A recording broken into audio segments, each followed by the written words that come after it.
Ethics and law के बीच। अब आज हम स्टार्ट करेंगे एथिक्स और रिलीजन के बीच क्या रिलेशनशिप है। पहले हम समझने की कोशिश करते हैं दोनों को बराबर में रखकर, उसके बाद हम कॉन्फ्लिक्ट के बारे में जानेंगे। एथिक्स और रिलीजन के बीच का कॉन्फ्लिक्ट देखने को मिलता है, सिमिलरिटीज क्या है और डिफरेंसेस क्या है। रिलीजन देखो फेथ पर आधारित होता है, विश्वास पर आधारित होता है। जैसे हिंदुइज्म में मूर्ति पूजा की जाती है, दूसरे धर्मों में भी भगवान के प्रति श्रद्धा अर्पित करने के लिए, वर्शिपिंग के लिए अलग अलग रिचुअल्स हैं। इनके पीछे देखो कोई लॉजिक नहीं निकलता, ये विश्वास के ऊपर है। मूर्ति में भगवान निवास करते हैं या फिर नहीं करते हैं, आप यहाँ पर लॉजिक नहीं लगा सकते। और भी जैसे काफी सारे रीति रिवाज ऐसे होते हैं जो सिर्फ और सिर्फ विश्वास पर आधारित होते हैं, बिलीफ पर आधारित होते हैं, रीजनिंग नहीं होती, लॉजिक नहीं होता। लेकिन दूसरी तरफ एथिक्स जो होते हैं वो रीजनिंग पर आधारित होते हैं, लॉजिक पर आधारित होते हैं। लॉजिक हालांकि देखो गलत भी हो सकता है, लेकिन एटलीस्ट लॉजिक दिया जाता है कि इस चीज के पीछे ये लॉजिक है। उसके बाद दूसरा डिफरेंस ये है, आप देखो एस्टैब्लिश्ड स्टैंडर्ड्स के आधार पर एथिक्स को या तो एक्सेप्ट कर सकते हो या फिर रिजेक्ट कर सकते हो, लेकिन आप फेथ को यानी रीजन को रिजेक्ट नहीं कर सकते। कम स्कोप है रीजन को एक्सेप्ट करने का। नेक्स्ट, एथिक्स का जो आधार है वो है विजडम, माइंड यानी बुद्धिमत्ता, लेकिन रीजन का आधार है आत्मा, हार्ट।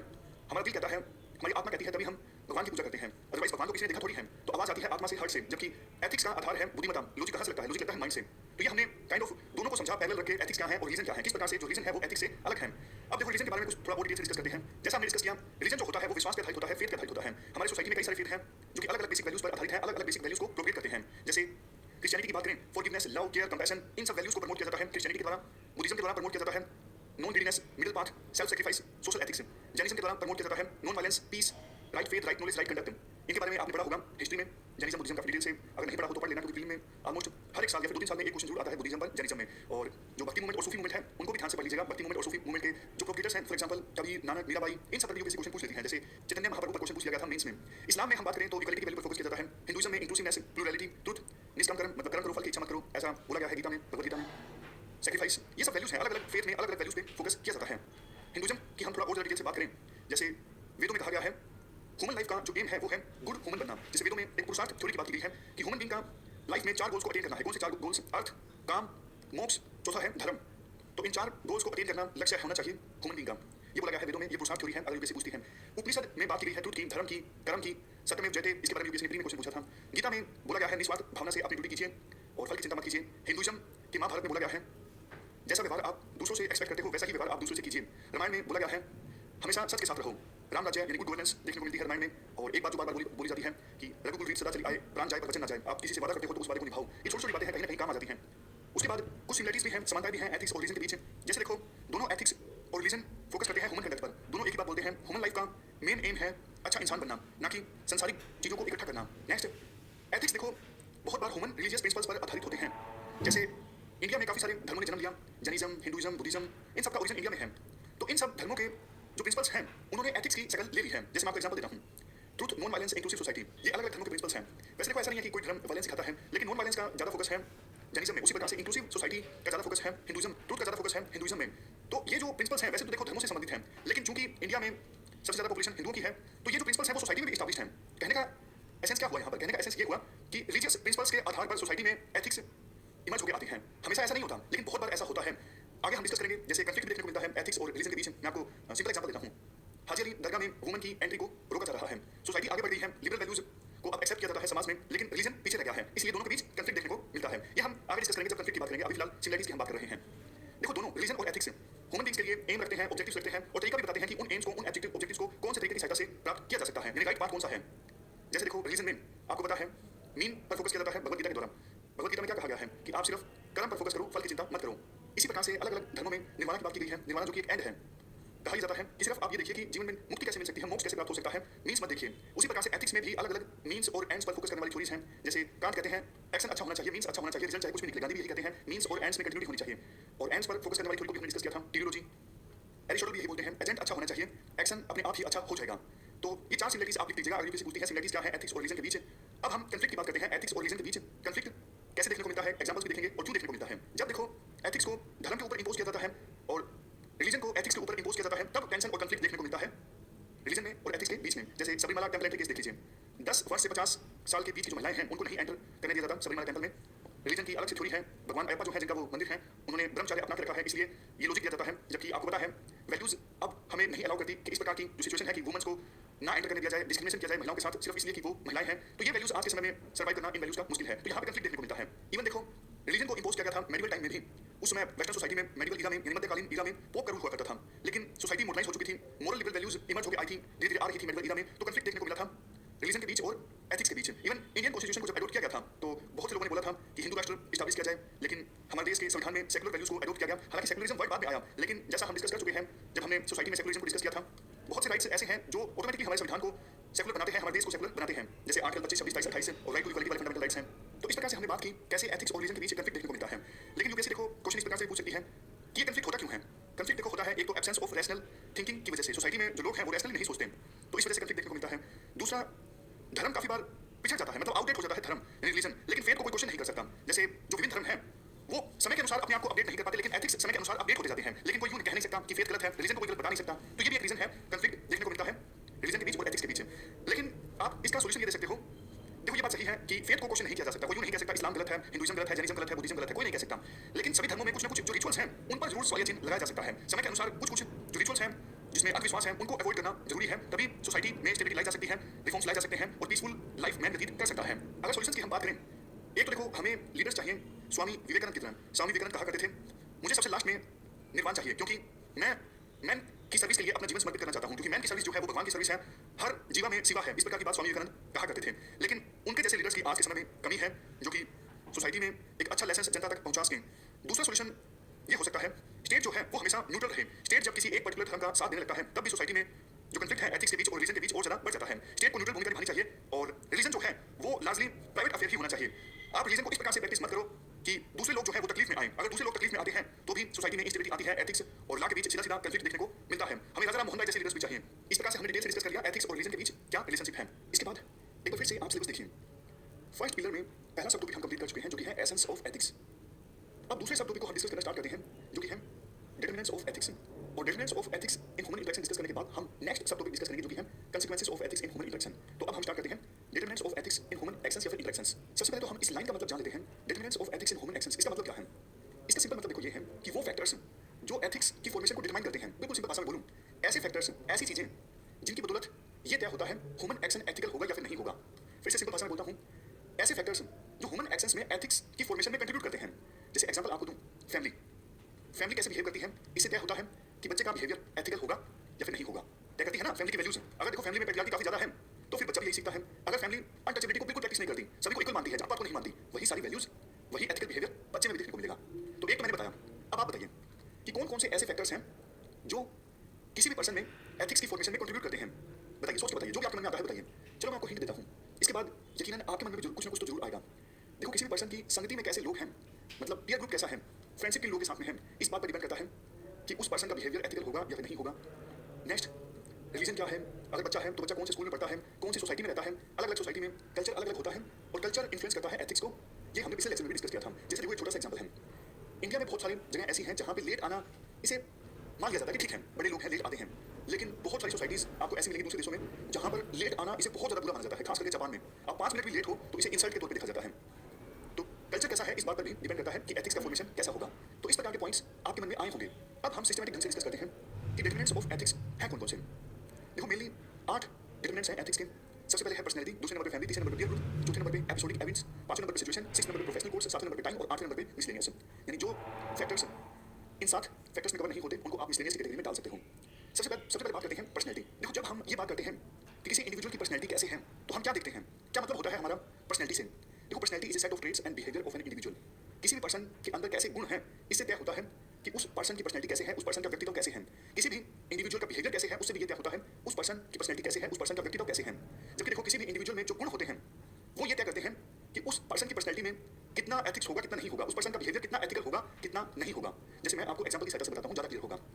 देखो किसी पर्सन में अगर इंटीग्रिटी है तो फिर नहीं फर्क पड़ता वो पर्सन अगर रोड पे जा रहा है तो ट्रैफिक लाइट पर अगर हवलदार हो या फिर ना हो, वो पर्सन ट्रैफिक लाइट का पालन करेगा ही करेगा अगर उस पर्सन में इंटीग्रिटी है। एक और एग्जांपल आपको देता हूँ। मान लीजिए कोई इंडिविजुअल है जिसका नाम है सुरेश। सुरेश का जो नेचर है वो हेल्पिंग है। ये उसका गुण है कि सुरेश का नेचर हेल्पिंग है, वो दूसरों की मदद करना पसंद करता है और दूसरों की मदद करता भी है। अब मान लीजिए किसी दिन सुरेश ने छुट्टी ली और वो घर पर है, तो घर पर देखा कि सुरेश की जो वाइफ है वो सारा घर का काम कर रही है और सुरेश खाली है। तो सुरेश अपनी पत्नी का हाथ बताएगा क्योंकि सुरेश का जो नेचर है वो हेल्पिंग है। समझ गए? तो ये सुरेश की पर्सनैलिटी का एक गुण था कि उसका नेचर हेल्पिंग था और इसी को ध्यान में रखते हुए सुरेश ने घर पर रहकर अपनी पत्नी की हेल्प की। आप एक और एग्जांपल लीजिए। कोई दूसरा पर्सन है रमेश। रमेश में सिविक सेंस है, मतलब रमेश एक बेहतर नागरिक है। सिटीजन होने की जो भी रिस्पॉन्सिबिलिटीज या फिर ड्यूटीज होती हैं रमेश उन्हें पूरा करता है। अब कल को इलेक्शन है और लगातार 4 दिन की छुट्टी है। रमेश के जो फैमिली मेंबर्स हैं वो बोल रहे हैं कि हम छुट्टी मनाने चलते हैं क्योंकि 4 दिनों की छुट्टियां हैं और बीच में इलेक्शन है, लेकिन रमेश नहीं जाएगा। क्यों? क्योंकि रमेश में सिविक सेंस काफी ज्यादा है। रमेश एक बेहतर नागरिक है तो वो बोलेगा नहीं, वोट हमें जरूर देना है और हम 4 दिनों की लगातार छुट्टी मनाने नहीं जाएंगे। अगर हम ऐसा करने जाएंगे तो हम वोट देने से वंचित रह जाएंगे। तो आपने समझ लिया होगा कि किसी पर्सन की पर्सनैलिटी कैसे है ये भी तय करता है कि उस पर्सन का बिहेवियर एथिकल होगा या फिर नहीं होगा। पर्सनैलिटी एथिक्स के फॉर्मेशन में कंट्रीब्यूट करती है। और कई बार तो देखो ये जो ट्रेड्स होते हैं, मतलब किसी भी पर्सन की पर्सनैलिटी में जो गुण होते हैं वो इनबोर्न होते हैं। आपने सुना होगा कुछ लोग बोलते होंगे कि ये तो उसके जीन में है। तो कुछ लोगों का जेनेटिक स्ट्रक्चर ही ऐसा होता है कि उसकी पर्सनैलिटी ऐसे होती है। लेकिन ये जो ट्रेड्स होते हैं, सिविक सेंस का होना, हेल्पिंग नेचर, ऑफ कोर्स ये चीजें इनकलकेट भी की जा सकती हैं। कोई जरूरी नहीं कि पहले अगर आप हेल्पिंग नहीं थे तो आगे भी आप हेल्पिंग नहीं रहोगे। आप देखते हो, चीजों को पढ़ते हो, समझते हो, दूसरों को ऑब्जर्व करते हो, तो आप कई बार कुछ गुणों को अपनी पर्सनैलिटी में इनकलकेट कर लेते हो। तो ये हमने बात की पहले डिटरमिनेंट की जो कि है पर्सनैलिटी। अब बात करते हैं दूसरे डिटरमिनेंट की। देखो ये फैमिली भी तय करती है कि एथिक्स का कंट्रीब्यूशन होगा या फिर नहीं होगा, या फिर फैमिली भी कंट्रीब्यूट करते हैं कि बच्चे का बिहेवियर एथिकल होगा या फिर नहीं होगा। मैं आपको छोटा सा एग्जांपल देता हूं, आप पूरे कंसेप्ट को ही समझ जाओगे। देखो छोटा बच्चा घर में देखता है कि फैमिली मेंबर्स जो हैं मेड के लिए अलग बर्तन का इस्तेमाल कर रहे हैं। फिर पूछता है बच्चा कि ऐसा क्यों, मेड के लिए, सर्वेंट के लिए अलग से बर्तनों का इस्तेमाल क्यों। माँ या फिर पिताजी ऐसा जवाब देते हैं कि वो किसी दूसरी कास्ट से हैं। तो इस केस में आप खुद ही अंदाजा लगा लीजिए बड़ा होकर उस बच्चे का बिहेवियर कैसा होगा, मतलब कास्ट के मामले में एथिकल होगा या फिर अनएथिकल होगा। और अगर देखो फैमिली सेम बर्तनों का इस्तेमाल करती है, शुरू से ही बच्चे को सिखाती है कि जात पात कुछ नहीं होता, तो फिर आगे जाके बच्चा भी जात पात को नहीं मानता और कास्ट के मामले में बच्चे का जो बिहेवियर होता है पूरी तरह से एथिकल होता है। आप दूसरे एग्जांपल्स भी देखिए। देखो किसी फैमिली में अगर माँ बाप दोनों किचन में काम करते हैं और बच्चे की परवरिश भी इस प्रकार से होती है कि फादर और मदर इक्वली कंट्रीब्यूट करते हैं, तो फिर बच्चे में पैट्रियार्की जैसा कुछ भी इनकलकेट नहीं होगा। बच्चे को लगेगा कि मैन और वुमन दोनों बराबर हैं, दोनों इक्वल हैं। ऐसा कुछ नहीं कि मैन का काम ये होता है, वुमन का काम ये होता है। जबकि देखो अगर परिवार में सारा घर का काम, किचन का काम मदर करती है, फादर हाथ भी नहीं लगाता, तो फिर बच्चे को ये लगता है कि माँ का तो काम ही ये है, वुमन का तो काम ही ये होता है, जबकि मैन का काम होता है घर से बाहर जाना। उसी प्रकार से न जाने कितनी ऐसी चीजें होती हैं फैमिली में जिससे बच्चा सीखता है। तो फैमिली बहुत हद तक कंट्रीब्यूट करती है कि बच्चे में एथिक्स का फॉर्मेशन होगा या फिर नहीं होगा। इसके बाद बात करते हैं नेक्स्ट डिटरमिनेंट की जो कंट्रीब्यूट करता है एथिक्स की फॉर्मेशन में। नेक्स्ट डिटरमिनेंट है पीयर ग्रुप। पीयर ग्रुप में कौन कौन आता है? पीयर ग्रुप में दोस्त आते हैं, क्लासमेट्स, वो परिचित लोग जो मोरलेस सेम ही एज ग्रुप के होते हैं। देखो पीयर ग्रुप में जो लोग आते हैं वो आपकी पर्सनैलिटी को बहुत ज्यादा इन्फ्लुएंस करते हैं। और देखो इसका रीजन भी है क्योंकि आपके पीयर ग्रुप में जो लोग आते हैं, फॉर एग्जांपल फ्रेंड्स, क्लासमेट्स, उनके साथ आप बहुत ज्यादा टाइम स्पेंड करते हो। और दूसरा वो सेम एज ग्रुप के होते हैं। टाइम भी एक इंपॉर्टेंट फैक्टर है जो कि एथिक्स के फॉर्मेशन में कंट्रीब्यूट करता है। इसको हम लास्ट में डिस्कस भी करेंगे। जैसे एक नॉर्मल सा एग्जांपल अभी देख लीजिए। देखो पुराने समय में स्लेवरी को लेजिटिमेट माना जाता था, लेकिन आज के समय में आपको पता है स्लेवरी को पूरी तरह से अनएथिकल माना जाता है। एलजीबीटी कम्युनिटी का एग्जांपल आप ले लीजिए, सती का एग्जांपल आप ले लीजिए। किसी समय में सती को लेजिटिमेट माना जाता था। तो खैर बात ये है पीयर ग्रुप में जो लोग आते हैं वो एथिक्स की फॉर्मेशन में काफी ज्यादा कंट्रीब्यूट करते हैं। एक फेमस कहावत भी है, आप मुझे अपने दोस्तों के बारे में बताइए, मैं बता दूंगा कि आपका नेचर कैसा है, आपकी पर्सनैलिटी कैसी है। अब आप छोटा सा एग्जांपल लीजिए। देखो आपने एक ग्रुप बनाया है सिविल सर्विसेज के एस्पायरेंट्स का। अगर बाकी जो एस्पायरेंट्स हैं उनकी सोच एथिकल है तो उसका असर, उसका इन्फ्लुएंस आप पर भी देखने को मिलेगा। मान लीजिए पहले आपकी सोच ऐसी थी कि पावर के लिए सिविल सर्विसेज को ज्वाइन करना है, बट आपके जो ग्रुप है उस ग्रुप में बाकी एस्पायरेंट्स ऐसे हैं कि नहीं, समाज के लिए कुछ करना है, जो वल्नरेबल सेक्शंस हैं, डिसएडवांटेज सेक्शंस हैं, उनके लिए कुछ करना है, देश के लिए कुछ करना है। तो आपकी सोच भी बदल जाएगी कि सिविल सर्विसेज को ज्वाइन करना है समाज के लिए कुछ करने के उद्देश्य से, ना कि पावर गेन करने के उद्देश्य से। तो ये हमने डिटरमिनेंट डिस्कस किया कि पीयर ग्रुप पे डिपेंड करता है कि एथिकल बिहेवियर कैसा होगा। इसके बाद नेक्स्ट डिटरमिनेंट हमारा है एपिसोडिक इवेंट्स। इसका सिंपल मतलब देखो ये है, कभी कभार इंडिविजुअल की लाइफ में कुछ ऐसी घटनाएं घटित हो जाती हैं कि आगे जाके उनका जो बिहेवियर है पूरी तरह से एथिकल हो जाता है या फिर अनएथिकल हो जाता है। जैसे एग्जांपल के तौर पर मान लीजिए कोई डॉक्टर है। उस डॉक्टर की सोच देखो पहले तो ऐसी थी कि मैं सिर्फ जो वर्किंग आवर्स हैं उस दौरान काम करूंगा, लेकिन उसके बाद काम नहीं करूंगा क्योंकि मेरी पर्सनल लाइफ भी है। लेकिन एक दिन कुछ ऐसा घटित हुआ कि उस डॉक्टर ने अपना जो फोन था वो 7 बजे बंद कर दिया था, क्योंकि उस डॉक्टर की जो ड्यूटी है 7 बजे खत्म हो गई थी। लेकिन जब डॉक्टर अगले दिन ड्यूटी पे आया तो उसने पाया कि रात को 11 बजे एक पेशेंट की डेथ हो गई जो कि हॉस्पिटल में आया था। और उस पेशेंट को अगर एक इंजेक्शन दिया जाता उसी समय तो उस पेशेंट की जान बच सकती थी। और हॉस्पिटल के स्टाफ को कहना है कि उन्होंने डॉक्टर को फोन भी मिलाया बट फोन मिला नहीं। तो इस घटना के बाद उस डॉक्टर की सोच पूरी तरह से बदल गई। पहले सोच थी कि नहीं, 7 बजते ही मैं अपना फोन बंद कर दूंगा, उसके बाद काम नहीं करूंगा। लेकिन जब उसको पता लगा कि सिर्फ एक इंजेक्शन देने की आवश्यकता थी और उस पर्सन की, पेशेंट की जान बच सकती थी, तो इसके बाद उस डॉक्टर का जो बिहेवियर है वो एथिकल हो जाएगा। मतलब यूं नहीं कह सकते कि पहले अनएथिकल था। इस पर्टिकुलर मामले की हम बात कर रहे हैं कि पहले वो सिर्फ वर्किंग आवर्स के दौरान काम करना पसंद करता था, लेकिन इस घटना के बाद डॉक्टर ने अपना फोन ऑन करना स्टार्ट कर दिया ताकि इमरजेंसी के दौरान कभी भी पेशेंट आता है तो उसको ट्रीट किया जा सके, कम से कम एडवाइस दी जा सके, सजेशन दिया जा सके कि अभी कौन सी मेडिसिन या फिर कौन सा इंजेक्शन देना चाहिए। तो ये बात हुई एपिसोडिक इवेंट्स की। एक या दो घटनाएं कभी कभार किसी की जिंदगी में ऐसी हो जाती हैं, उसके बाद लाइफ चेंज हो जाती है उस पर्सन की और एक्शंस में एथिकल बिहेवियर आ जाता है या फिर अनएथिकल बिहेवियर आ जाता है। इसके बाद नेक्स्ट डिटरमिनेंट है एथिक्स का सिचुएशन। किसी किसी एक्शन में पर्सनैलिटी ज्यादा मैटर नहीं करती, सिचुएशन ज्यादा मैटर करती है। मैं आपको छोटा सा एग्जांपल देता हूं। वैसे तो देखो कोई पर्सन है जिसका नाम है सुनील। सुनील इंटीग्रिटी वाला पर्सन है, हमेशा ट्रैफिक रूल्स को फॉलो करता है, अगर ट्रैफिक लाइट पर कांस्टेबल है या फिर नहीं है। बट किसी का एक्सीडेंट हुआ है और उसको सुनील हॉस्पिटल में लेके जा रहा है, बहुत जल्दी में है, तो उस समय सुनील शायद ट्रैफिक रूल्स का पालन नहीं करेगा, क्योंकि उस समय ज्यादा इंपॉर्टेंट सुनील के लिए ये है कि पेशेंट को जल्दी से जल्द हॉस्पिटल में पहुंचाना ताकि उसकी जान बचाई जा सके। इवन आप एक और एग्जांपल देखिए। वैसे तो देखो कुछ बच्चे बहुत शैतान होते हैं, लेकिन रात को जैसे ही पिता घर पर आते हैं तो उनका बिहेवियर एकदम से चेंज हो जाता है सिचुएशन को देखते हुए। या फिर अगर फादर या फिर मदर बहुत ज्यादा गुस्से में है तो भी बच्चे का जो बिहेवियर है वो चेंज हो जाता है, क्योंकि उसको सिचुएशन का पता है कि अब अगर कुछ गड़बड़ करी तो मार पड़ेगी। तो फिर बच्चे का जो बिहेवियर है वो उसमें बदलाव आ जाता है। तो सिचुएशन एक ऐसा डिटरमिनेंट है, ऐसा फैक्टर है जो कि एथिक्स की फॉर्मेशन में कंट्रीब्यूट करता है। इसके बाद नेक्स्ट है, एक सेकंड, इसके बाद नेक्स्ट है professional codes, ethics codes, customs, etc. देखो मान लीजिए कोई पर्सन डॉक्टर है वो, और वो स्लीप एडिक्ट है, मतलब कि रात को नहीं जागा जाता उस पर्सन से। बट डॉक्टर्स का जो प्रोफेशनल कोड है वो तो देखो यही कहता है पेशेंट का इलाज आपको करना होगा चाहे पेशेंट किसी भी समय पर आए। तो फिर इस लिहाज से उस पर्सन को जो डॉक्टर है उसको अपनी आदत चेंज करनी होगी। तो यानी प्रोफेशनल कोड जो है इस मामले में पर्सन के बिहेवियर को एथिकल बना रही है। और भी एग्जाम्पल आप देख लीजिए, कई बार ऐसा अगर होता है कि कोई बेटा अपने ही पिता की कोर्ट में प्रैक्टिस कर रहा है, बेटा वकील है और फादर जज है, लेकिन बेटा अपने ही पिता की कोर्ट में प्रैक्टिस कर रहा है, तो ये तो जज के कॉन्फ्लिक्ट ऑफ इंटरेस्ट के अगेंस्ट है ना। प्रोफेशनल कोड इसके अगेंस्ट है। तो प्रोफेशनल कोड के हिसाब से जज एक्ट करेगा इवन अगर वो नहीं भी चाहता, वो नहीं चाहता कि मैं इस चीज पर रोक लगाऊं, वो चाहता है कि मेरा बेटा मेरी ही कोर्ट में प्रैक्टिस करे और इससे मुझे कोई आपत्ति नहीं है। नहीं भाई, जो कोड ऑफ एथिक्स है वो कहती है, प्रोफेशनल कोड ये कहता है कि आपका जो बेटा है आपकी कोर्ट में प्रैक्टिस नहीं कर सकता। देखो लेकिन इस बात पर डिपेंड करता है कि जो प्रोफेशनल कोड या फिर एथिक्स कोड है वो कितना ज्यादा इन्फोर्सेबल है। अब बहुत बार तो ऐसा होता है कि प्रोफेशनल कोड सिर्फ बना के छोड़ दिया जाता है लेकिन उसका इन्फोर्समेंट होता ही नहीं है। अब इन्फोर्समेंट अगर होता ही नहीं है तो फिर फायदा क्या। तो इस बात पर डिपेंड करता है कि प्रोफेशनल कोड है क्या और उसको कितना हद तक इन्फोर्स किया जाता है। अगर इन्फोर्स नहीं किया जाता फिर तो प्रोफेशनल कोड कुछ भी हो क्या फर्क पड़ता है, उसे मानने वाला तो कोई है ही नहीं। तो ये एक डिटरमिनेंट है जो कि एथिक्स फॉर्मेशन में कंट्रीब्यूट करता है। इसके बाद लास्ट में है टाइम। टाइम भी देखो एथिक्स की फॉर्मेशन में कंट्रीब्यूट करता है। जैसा हम ऑलरेडी डिस्कस कर चुके हैं, कोई समय ऐसा भी था जब सती को, स्लेवरी को लेजिटिमेट माना जाता था लेकिन आज लेजिटिमेट नहीं माना जाता है। बहुत सी चीजें शायद ऐसी हैं जिन्हें आज इलेजिटिमेट माना जाता है लेकिन आगे जाके उनको लेजिटिमेट माना जाएगा। तो समय भी एक फैक्टर है, एक डिटरमिनेंट है एथिक्स का जो कि एथिक्स की फॉर्मेशन में कंट्रीब्यूट करता है। इसके बाद नेक्स्ट है मिसलेनियस। अब बचे हुए सारी चीजों को आप मिसलेनियस में डाल सकते हो जो एथिक्स की फॉर्मेशन में कंट्रीब्यूट करते हैं। जैसे प्लेस, आप कहाँ पर रहते हो, कौन से मोहल्ले में रहते हो, कौन से देश में रहते हो, ये सब चीजें भी मैटर करती हैं एथिक्स की फॉर्मेशन में। जैसे इंडिया में वैल्यूज अलग हैं, चाइना में जाओगे वैल्यूज अलग हैं, वेस्टर्न सोसाइटीज में जाओगे वैल्यूज अलग हैं। इवन वैल्यूज तो मोहल्ले मोहल्ले पर भी चेंज हो जाती हैं।